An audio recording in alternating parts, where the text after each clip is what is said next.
have not usually been getting Wise Ones emails, let me know or let Jan know so we can make sure that you're added to the email list for Wise Ones Out and About, which is going to have a list of activities for, it's like a newsletter, a monthly newsletter for all the activities for this age group at Temple. Just like the teens get their own email, the Wise Ones are going to get their own email too. Right, and I just wanted to welcome everybody again, and there's a couple of new people. David Mandel is here for the first time, and along with Ray Miller and Sally Johnston over there, so welcome. Tell your friends all about our group, and I hope to see you next time. And I'll hand it over to Julie. All right, and I have a short poem today for us to begin our gathering, which I think is very appropriate. It's called Against Hatred. And so as we are moving into Thanksgiving and showing our gratitude, and also Hanukkah is coming up soon and we're going to be sharing light in the world, we want to remember, and of course with everything going on in Israel. Against Hatred, this is by Alden Solovey, you know, our Jewish poet that we love so much that lives in Israel. For those who hate, let there be no hope, and may all derision and disdain perish in an instant. May intolerance be swiftly cut down. May you quickly uproot, crush, cast down, and humble the arrogant, speedily in our days. Blessed are you, Adonai, who destroys enemies and humbles the arrogant. And I just want to say, yesterday there was a big march in Washington, D.C. Some of you may have seen it. I watched the whole thing on the computer.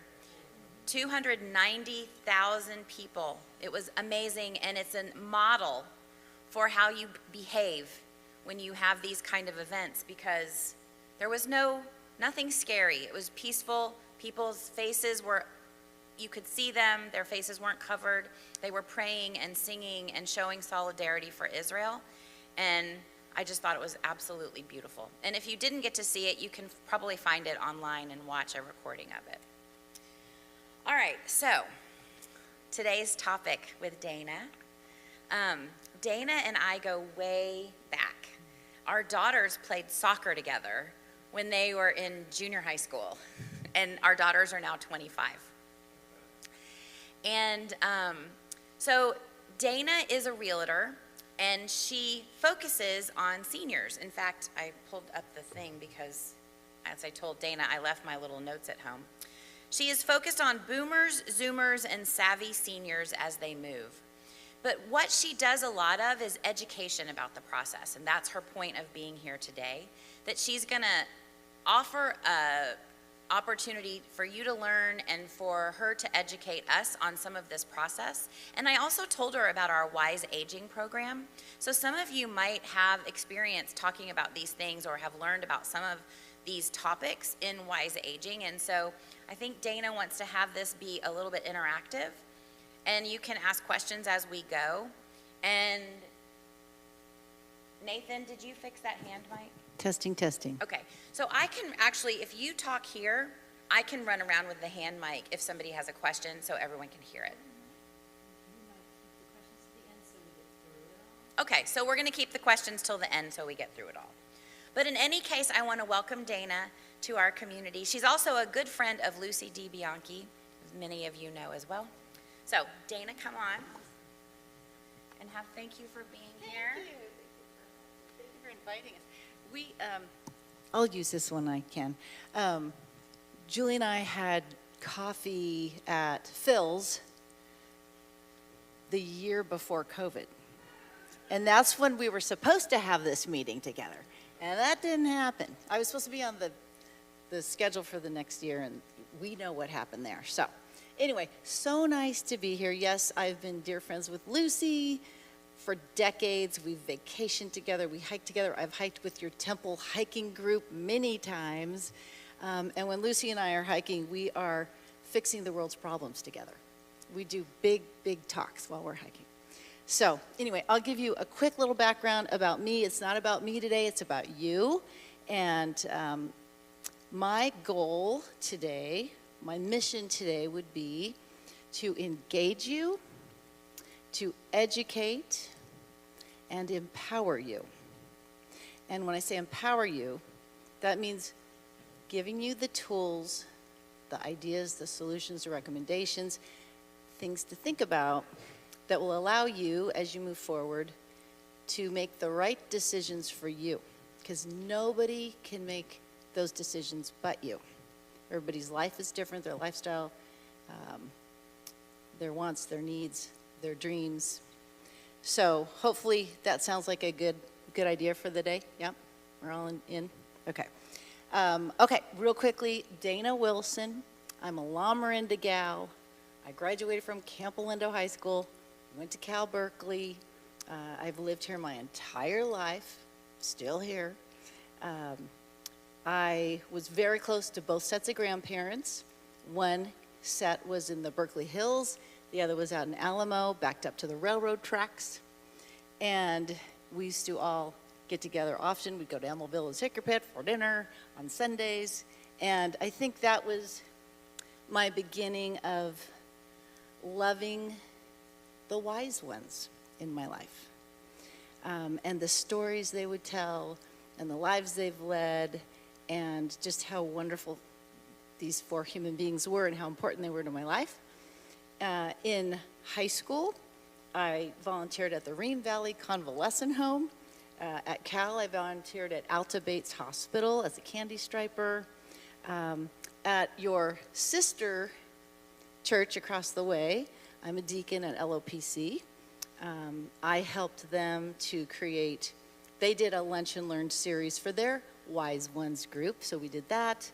I've helped the Loma Linda Village kick off their lunch series when they were combining with Walnut Creek and Clayton villages. Got my real estate license in 2006, and soon I discovered you can't be everything to everyone. So what kind of people did I like to hang out with? And I say I like to hang out with boomers and betters. Those are my people. So I quickly determined that I would like a little bit more credibility, have more education, and so I've earned the Seniors Real Estate Specialist designation and the Certified Senior Housing Professional degree, and that just means I've coached and trained for years on ways to better serve people well over 65 in helping them decide where they can age and how they can age in the most beautiful way. So we're gonna talk about something that we call the 5 easy steps to making a move. Who thinks moving is easy? I'm getting no hands whatsoever. So I'm not here to tell you that making a move is ever gonna be easy, but it can be easier. So that is usually my goal, to make it easier. So let's see if I can work this little guy here. So the whole idea is, I think there's so much information out there in the world. There's a lot of, you can Google anything these days, but there's almost too much information. So how do you know what is the right information and the wrong information? So I think a lot of people just get overwhelmed. And so we want to make sure that people are designing their lives by design, not default, right? So again, I want you to be the captain of your own ships here. Okay, well, we've talked about me a little bit. Some people call me Diablo Valley's downsizing diva, because this is what I focus on, this is what I do. We work with older homeowners, their family members, their caregivers, and then we do estate and trust probate work for attorneys as well. So here are the 5, we'll say, easy steps, knowing that they can be easier. And basically, it's sort of a blueprint on how you're going to create your what-if plan. And the neat thing about creating the plan in step 1 is that you may never need it. Did anyone grow up in the Midwest? Anyone here? Okay. Did you ever have tornado drills? Okay. So right, so you had a drill. Because if a tornado came, what would you do? Where would you go? What were the instructions? What was the plan? You didn't have tornadoes every day of the week, but there was a plan. So you're going to create a plan for the short and the long term. You may never use it. Hopefully you never need to use it. But I'm going to encourage you, this is your homework. You didn't know you were coming here to get homework, did you? I'm going to check back with each and every one of you. You're going to start to create a plan. The second step we'll talk about is communicating with your family and friends. Why would that be important, and how do you go about doing that? Surrounding yourself with the right professionals, those that are astute and seasoned at a later in life move. The fourth is, what do we do with all of our stuff? We all have too much stuff. I left a list of seminars. We've been doing these monthly seminars at the Lafayette Library. We're in our 7th year. You guys do the math. Every single month for 6.5 years. Whoop. And sure enough, the seminar that we always host on estate liquidation or who wants my stuff, well, guess what? That's the most, we have over 200 people that come to that one because everybody wants to know what to do with all their stuff. And then the fourth is celebrating your new life. So let's just dig into this now. Okay, so creating a plan. This step is probably, or it should, take you the longest. It's not getting rid of the stuff that's going to take the longest. It's, what do I want my life to look like? And here's where it's really up to you to start doing your homework, your due diligence, your research, and deciding what is important to me, what is my situation financially, do I want to be close to family and friends, my doctors, my temple? How do you envision living your life to the fullest? We have plans. We get married. Our plan is we get married. We're going to buy a house. Maybe the next part of our plan is let's have kids. All right, where are the kids going to go to college? You have jobs. We retire. Well, now what's the plan? What's this next step or stage look like? In January, we're going to talk in our seminar about the idea that the way America talks about people over 65 needs to change. Because it's not age, it's what stage you're in. Where is my tennis playing gentleman? Alan, are you napping, Alan? Okay, so Alan, we don't know how old Alan is, but he's still playing. He played tennis this morning. And there's people that are 59 that are in an assisted living. So it's not age, it's stage. So how do you see living your best life at its fullest? You're going to take some time on this section. So, lifestyle needs now and in the future. Will I need assistance? Do I need assistance now, or do I want to be somewhere that will offer assistance with activities of daily living down the road? What about cooking, shopping, cleaning? What about transportation? That's a big thing to talk about in your what if plan. Okay, what if I live by myself and I can no longer drive? What does that look like? What if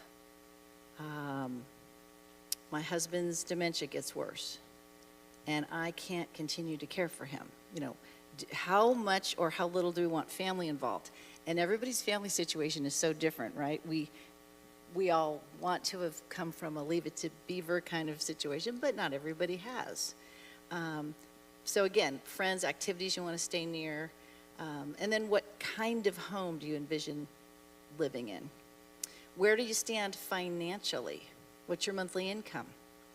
How much do I have in savings, investments? How much might I get from the sale of my home if I have a home to sell? What are my monthly living expenses now? Will my family be contributing to this in any way? And then I think people forget, okay, if my spouse passes away, now what does my income look like? You're down one Social Security payment. So what does that look like? And then what do you need to do to prepare for a move down the road? What items am I going to keep? What are we going to give to family and friends? Who's going to assist me with this move? I mean, I've lived here for 52 years. It's full of stuff. My husband's tools are all in the garage. The attic's full. I've got my mom's stuff upstairs. I've got 5 sets of china. What am I going to do here? What time of the year do I prefer to move? What do I do to prepare the house? Or do I have to do anything?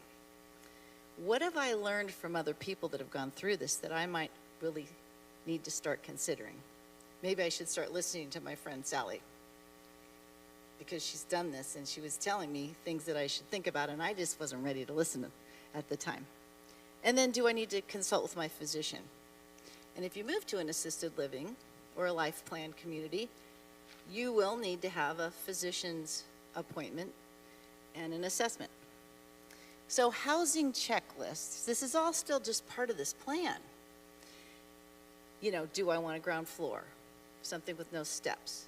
Do I need any special accessibility? Maybe your loved one uses a walker or a wheelchair. What about meals? Are they provided? Can I bring my pets? Social activities. Maybe you're very active and social and you want to go somewhere that's going to have a really good book club. Or you want to, even though you don't drive, you want to go to the latest exhibit at the DeYoung Museum. How are you going to do that? Do I want to own? Do I want to lease? How much can I afford in house payments?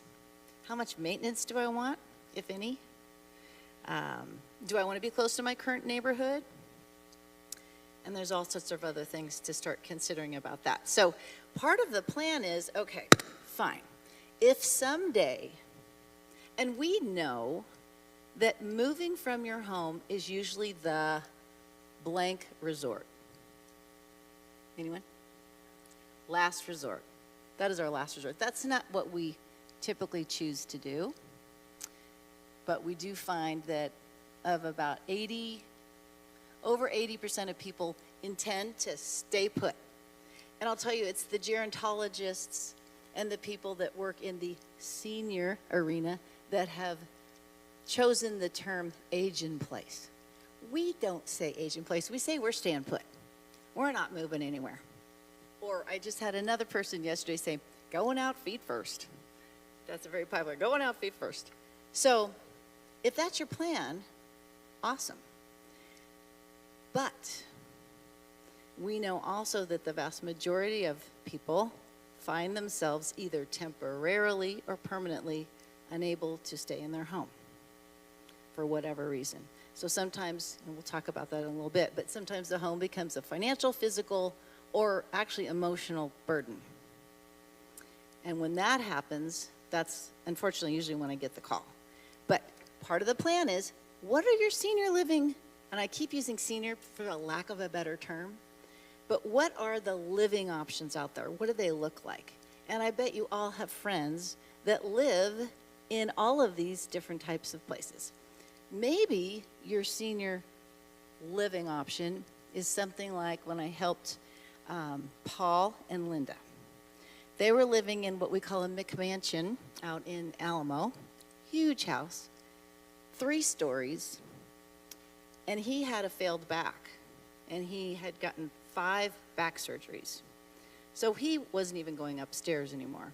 Their downsize or right size move was moving to a 1-level, 4-bedroom, 2-bath home with a pool, because his doctor wanted him to be working out in the pool, doing some water exercise. That was his downsizing move. Maybe a downsizing move is you're selling the 2-story house with the pool and moving to a townhome. So you still have a little backyard to putter in. It's 1 level. You have your own garage. You can keep all those tools, guys, so don't panic yet. You don't have to get rid of your tools. Or maybe it's a CCRC or life plan community. So some of those that are around here, Stone Ridge Creek, Via Monte, the new Glen at Heather Farms, those St. Paul's Towers in Oakland, those are some life plan communities. I don't know if you want to get into that now, but Have any of you gone to any of those talks? Couple people, yeah. So you're getting the idea of what that is. You're sort of buying into a life plan or health plan, if you will, so that they will care for you through perpetuity till end of life. But you have to go in independent. And typically the buy-in, even though you're not owning, is anywhere from $500 to up to $1.5 million, $2 million. And you still don't own it. And the monthly dues are still going to be between $8,000 and $12,000 a month on top of that. And then if you leave, if you want to move, or when you pass, your beneficiaries are going to get about 75%, 80% of that back.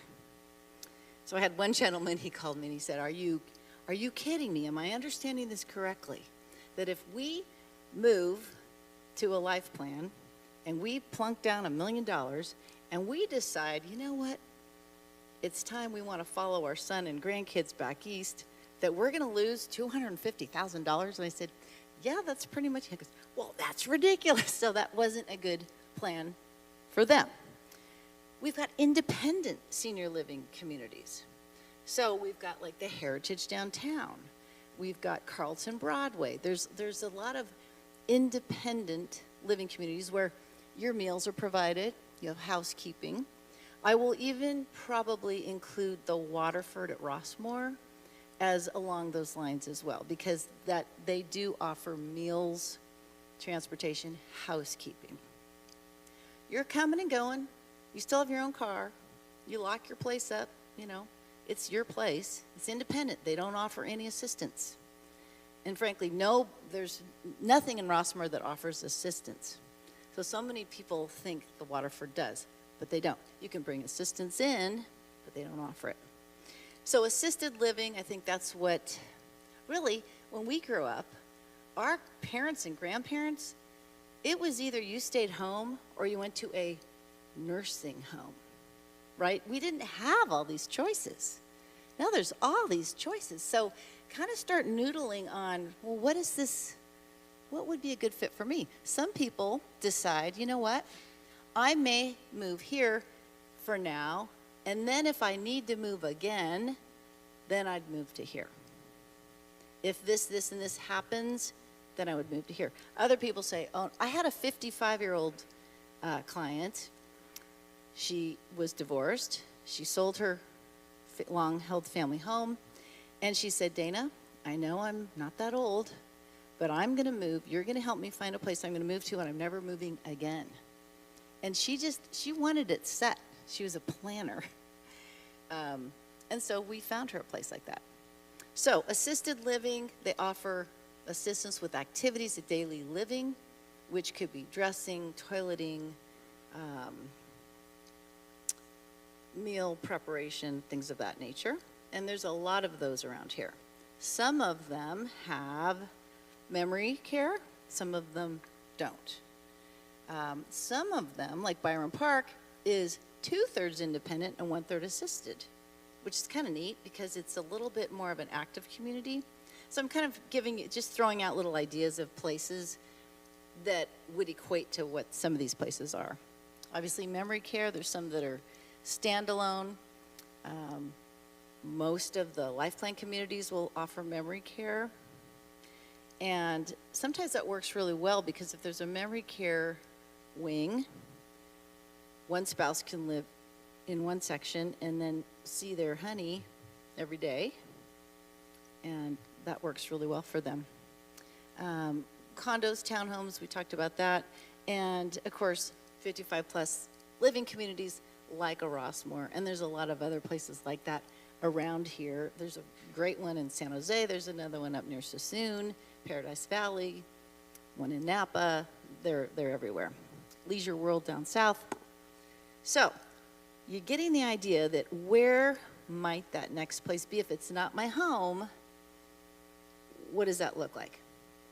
Now, if you want to stay in your home as long as possible, I want you to be thinking about what would I need to do to make my home more user-friendly, a safer, kind of happier place to be.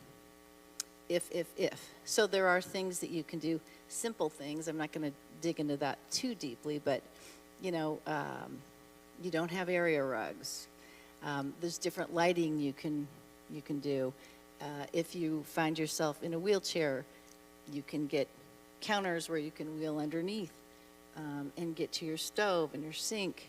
You can lower, cabinets can lower down. It goes so far beyond ramps and grab bars. So if that's your intention, what does that look like? And then if you were to get care to come in, would they live in? Or would they come 2 12-hour days, 3 8-hour days? I just want you to remember, a rule of thumb is in-home care is at least twice as expensive as moving to a senior community. Nobody believes that until they're paying those monthly bills.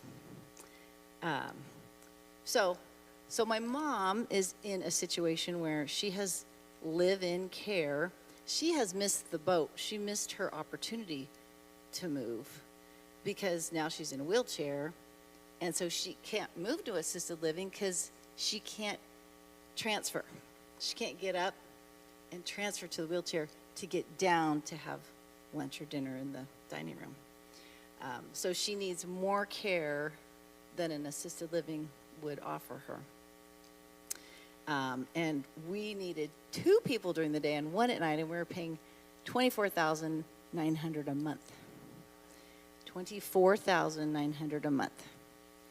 So that's not for the faint of heart, but that was her wish, and still is, to stay at home. So, okay, well, let's move on.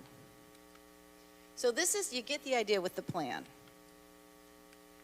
And this is not working.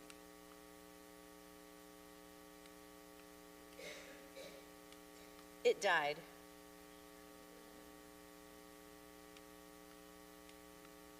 Where's Nathan? Nathan, dude, you need another battery. I mean, we don't have. No. I can do it without this if I need to. Here you go. You're jinxed today, huh? Oh, man. Okay. Well, let's just dig into, so if you ever do want to tour a senior community, there's questions you want to ask. And it goes far beyond, oh, it's got a pretty lobby. I mean, you really want to ask the questions that people forget, like, okay, can I take my 3 dogs? And they each weigh 60 pounds. But I have to bring my 3 dogs. You know, will you take my 3 dogs? Are meals included? How many meals? When do they serve the meals? I worked with this darling couple, and their adult children sold their house in Danville.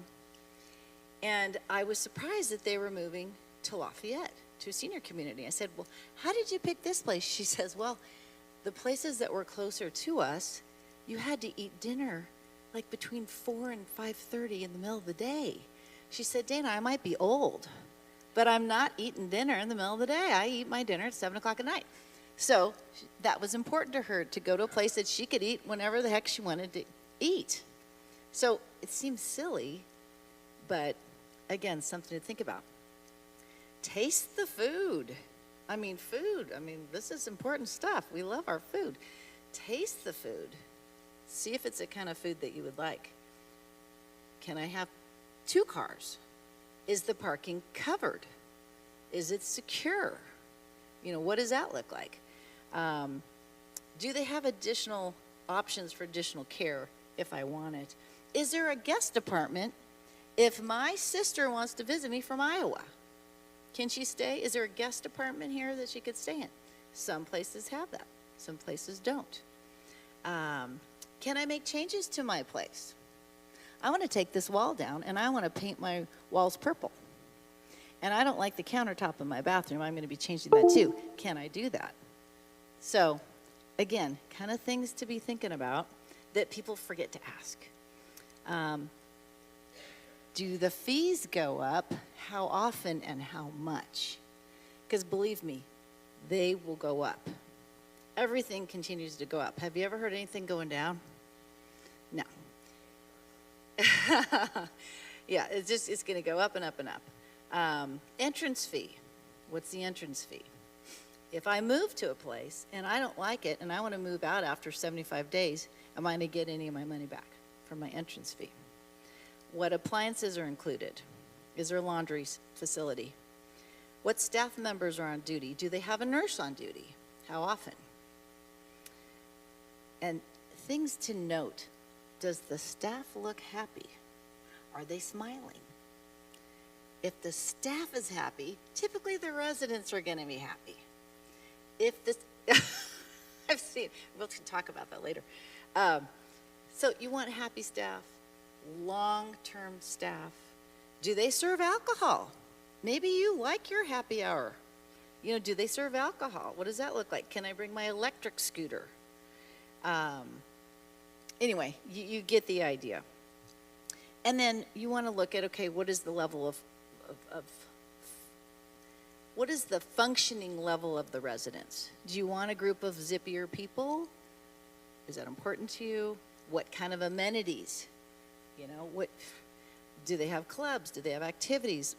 What do they offer as far as their amenities? Do they have a gym? Maybe you like to work out or do your Pilates or whatever. Does it look good? Does it smell good? Etc. And then you want to start creating a moving table. So again, you are going to put this plan together, and now what's the next thing you're going to do? Are you following along on your little book here?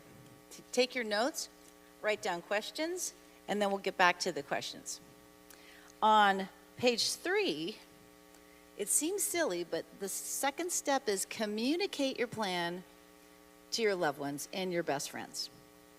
So you know that friend that brings you soup when you have the flu? Those are the friends you're going to tell. If you want your kids involved, tell your kids.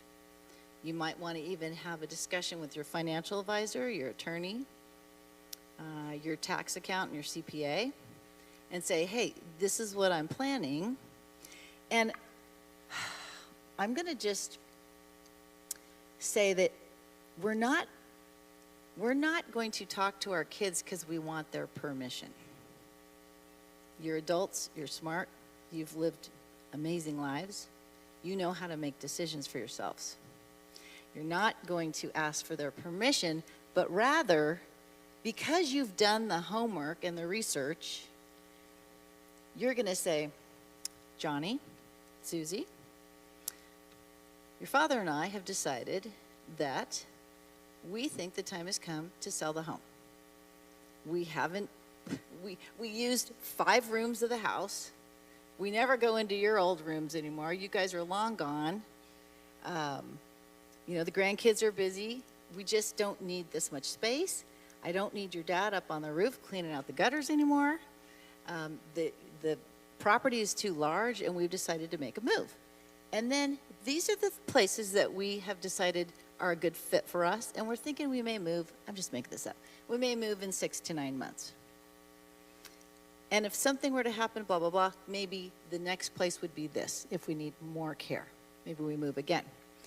So you want to get their support so that if and when that happens, they've already heard what your wishes are.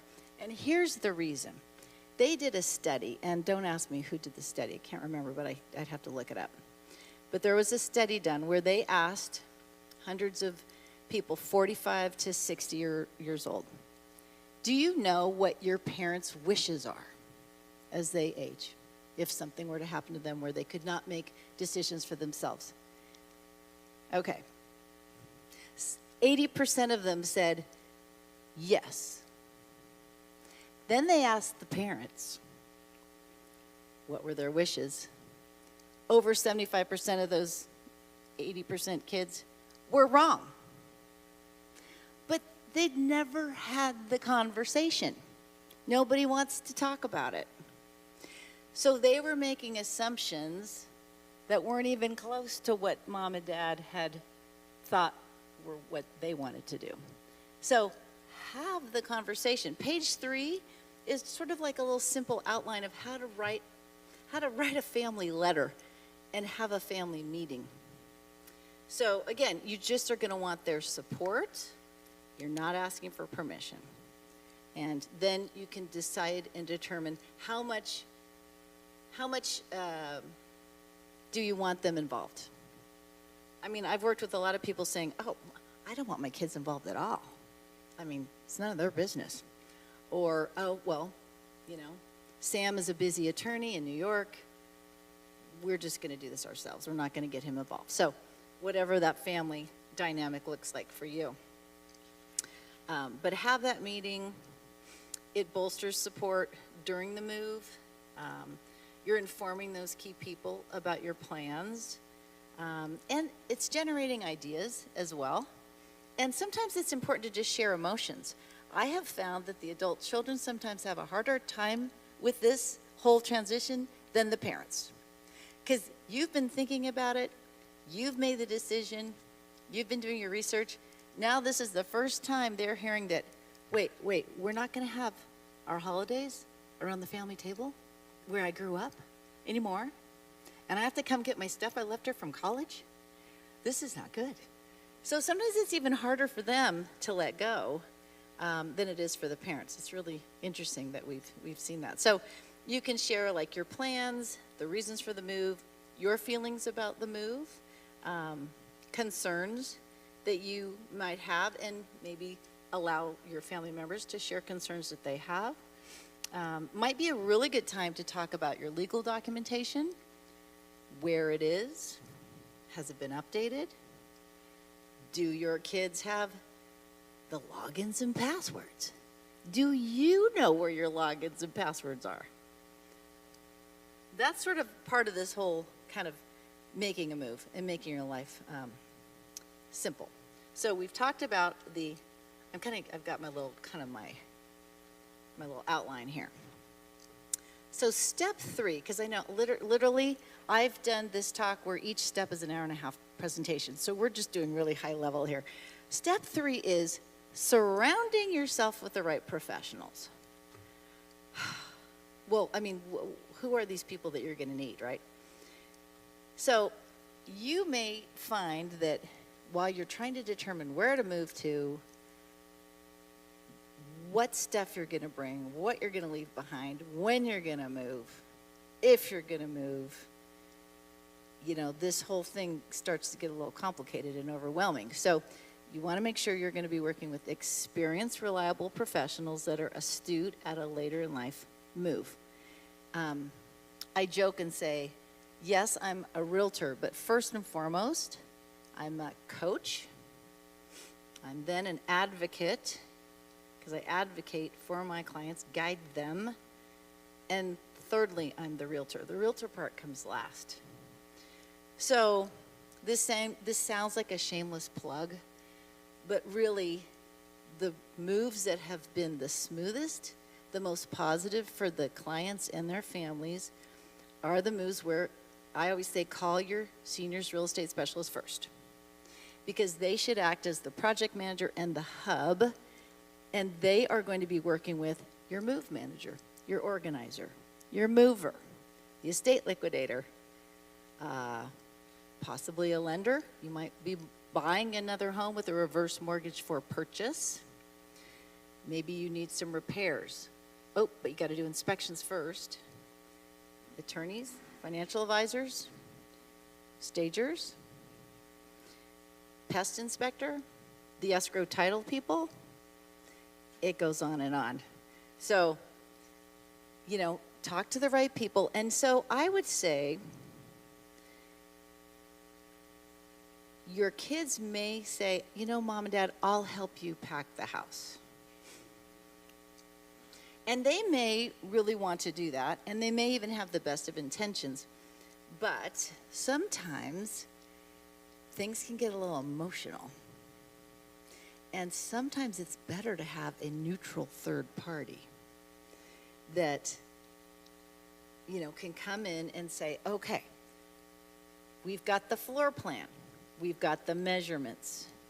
What are we going to take that is going to, first of all, that you want you need, things that bring you joy, and, oh yeah, it's got to fit. So even if you're moving from that 4,500 square foot home to an 1,800 square foot townhome, it's not all going to fit, right? So hire an estate liquidator, and that can take the form of an estate sale. So an estate sale, who's been to an estate sale? And it's not a garage sale.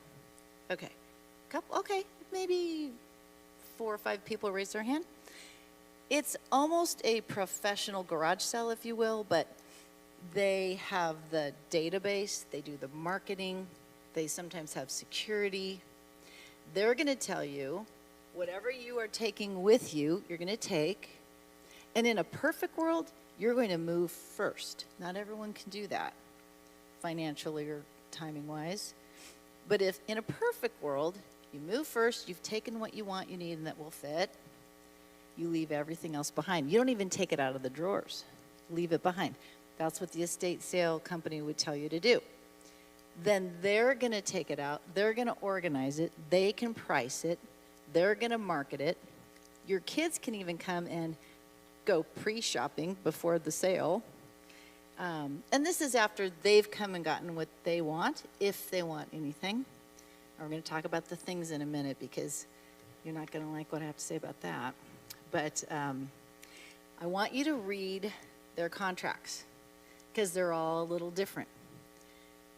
Typically, they're going to charge 45 to 50% of the profits that are made from the sale. But you want to make sure you read that if their minimum is to go home with $7,000 and you only sell $4,000, are you going to have to write them a check for $3,000? Often, you're not really planning on making a killing on selling your things. It's more that they're going to sell what they can, which is going to cover the cost of hauling the rest away or bringing it to a donation place, which hauling is expensive. So it gets to this point where, okay, estate sale, maybe you have some items that would be appropriate for a Clar's or a Miss Shawn's auction gallery. Maybe you have something that's very high-end, very luxury, very one-of-a-kind that might be worth a heck of a lot of money. There may be just a few items like that. Then there's always donations. I will say consignment has gotten much harder since COVID. The way we get rid of our things has gotten much harder since COVID because what did we all do when we were home with COVID? We were cleaning out our closets. We were cleaning out our garages. And so much stuff was gotten rid of, if you will.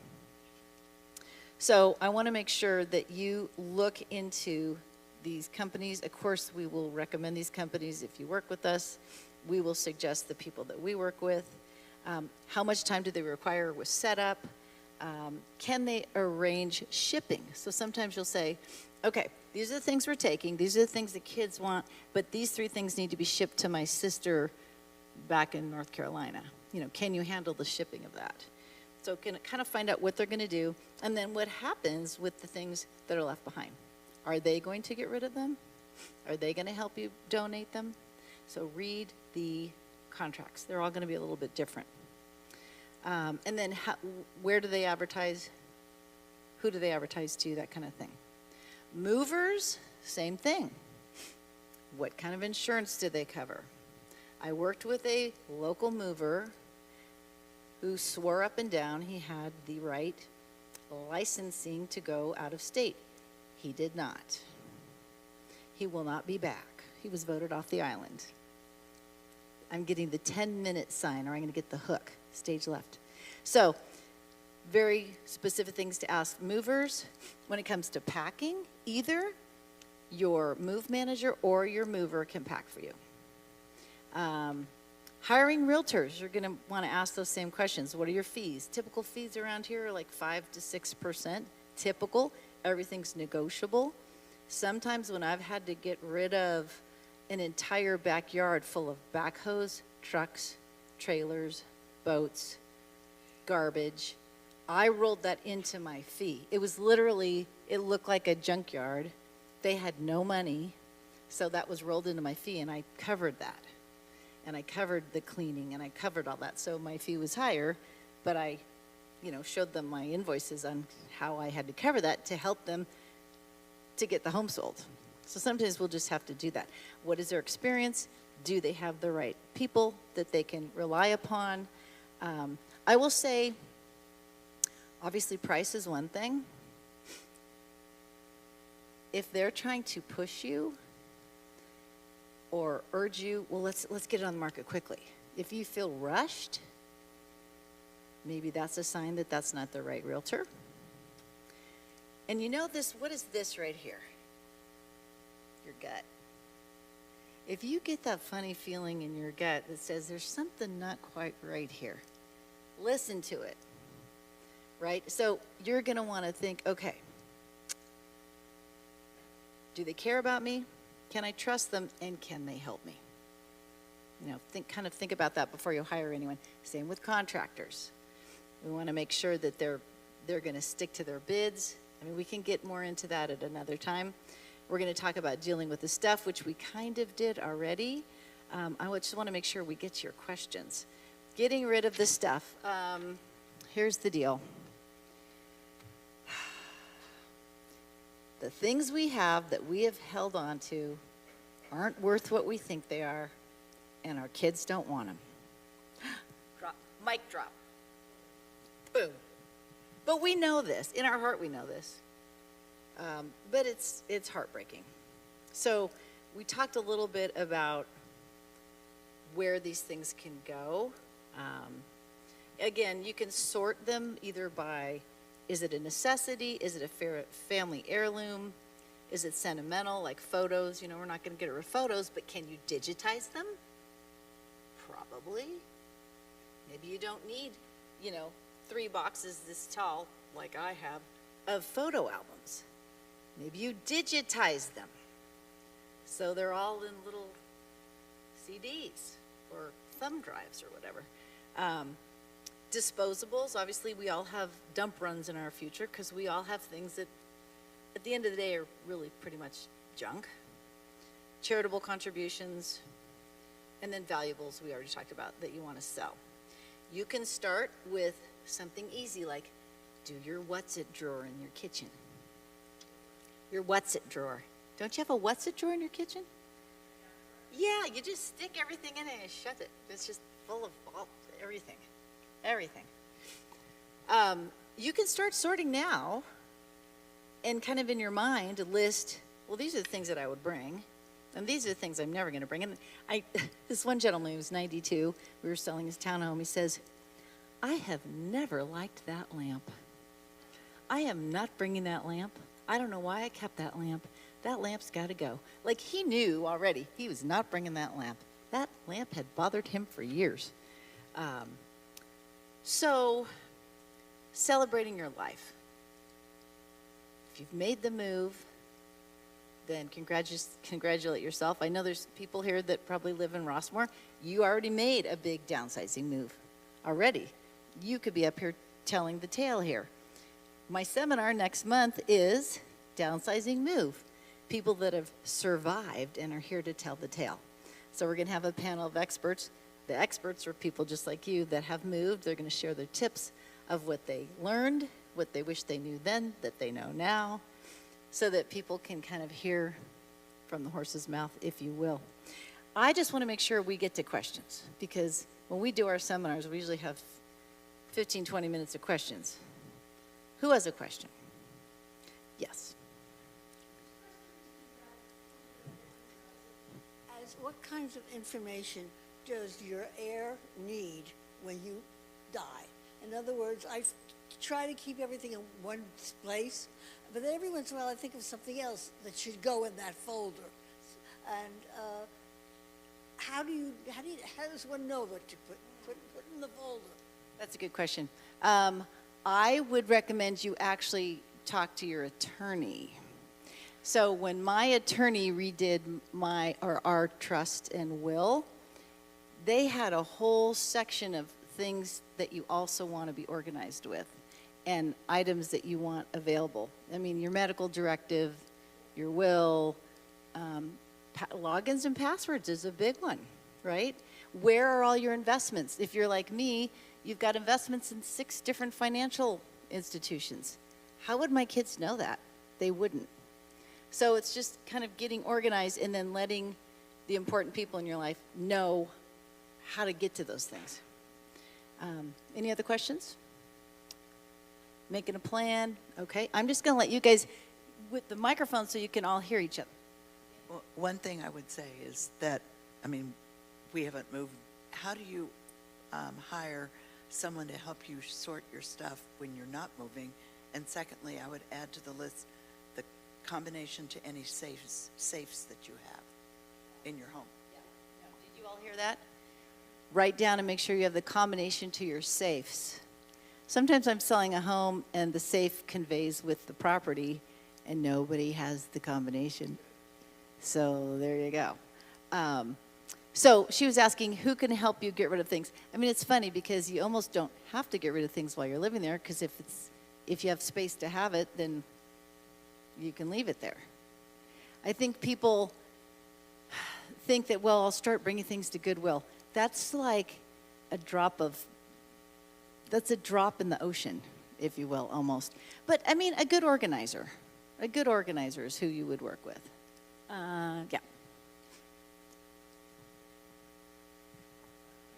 Yeah, I have, am I on this? Closer to mouth. Okay, I have a question. I have a comment first is I want to validate your figure on home care. What I figure, you got a pretty good deal, really. You probably don't. Well, a good agency out of here starts at $40 an hour. Name agencies, if you call the ones in the ads. And it sounds to me like you have 33. A lot of them require 2 people a shift if there's a lot of lifting, even if you have a higher lift. That's what happened to my sister, and you can get people independent, but you have to know that they're hiring you. If they don't like you, you can pay $18 an hour. If they don't like you, they quit. Yeah.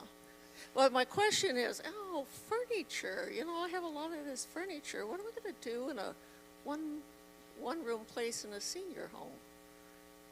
Do people just start over, or they just buy new furniture?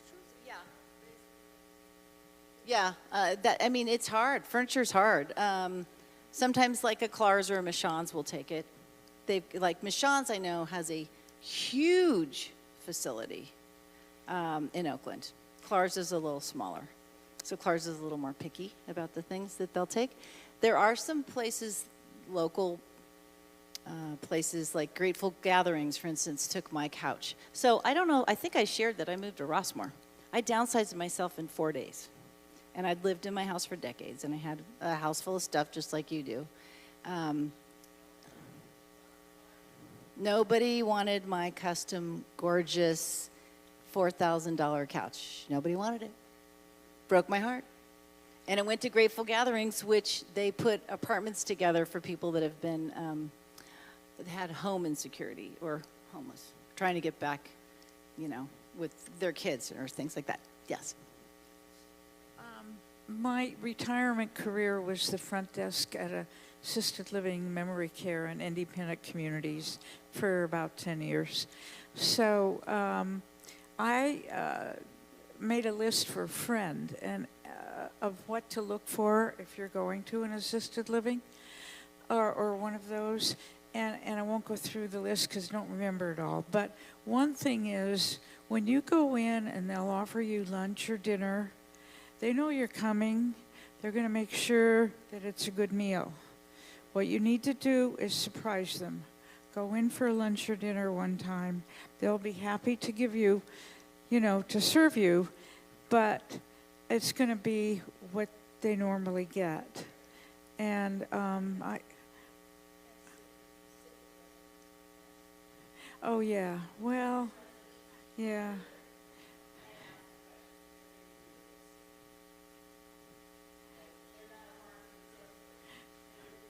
Yeah, and well, most of them, yeah. And there was another thing I forgot. Oh, well, it couldn't have been that important. Did you have a question? No. Okay. The Sunday paper had an article about how if your kids want to take over your house after you downsize or die, that's no longer such a good deal because although the capital gain resets, but apparently the tax basis for real estate tax would go up. In our case, it'd be 4 or 5 times what we're paying. Is that right? Well, that's what we voted in, guys. That's what we voted in when we voted for Prop 19. We thought we were doing a good thing. Well, I didn't vote for it because of that. But we thought we were doing a good thing because it allowed anyone 55 plus to take their tax basis with them up to 3 times. But they forgot to read the second part of the proposal, which messed up inheriting property from your parents. So I'm not allowed or licensed to give tax, legal, or financial advice. So you could look up Prop 19. Yeah, so now one of the kids would have to move into the house. Well, they have their own house and their own stuff, and typically they don't want to do that. So it's that's for investment property. So any other questions? Yes, my tennis playing buddy here. There was a great article, I don't remember, it was at the Wall Street Journal, the Times last week. The kids don't want your stuff. Very disappointing. And even though I'm not quite there yet, my family that lives here have come over a couple times with their SUV. We've gone into the storage area and filled it up in Goodwill or whoever has been the beneficiary of it. But this is difficult. You know, we think all this stuff is great, but maybe for a piece of art or a name's travel's sake or something they're interested in. Otherwise, their tastes are different than my tastes. Exactly. And yeah, Alan hit it on the head. I mean, lifestyles have changed, right? So we grew up in houses that had separate formal dining rooms and a living room. Nobody uses living rooms anymore, right? And everything's now open plan. I think the millennials, which are the #1 buyers of homes still, they rather have less stuff and more experience. So that's what they like, travel, spending time with the kids, that kind of a thing. Nobody has time to polish the silver. Nobody wants silver because they don't want to polish the silver. My mom's biggest fear was, honey, what if I'm asleep and the caregivers steal the silver? I said, let them. That would be a gift to me. Anyway, so I don't know if this was helpful. I hope it was. If we could talk, we could get really into the weeds and get into more detail about this. But I think overall, I want you to start thinking about what your plan looks like, because every single one here will have a different looking plan. And the lifestyle that you want and hope for, write it down, share it. Because there's nothing worse than ending up with someone making decisions for you. It never goes as well. It's not as positive of an experience.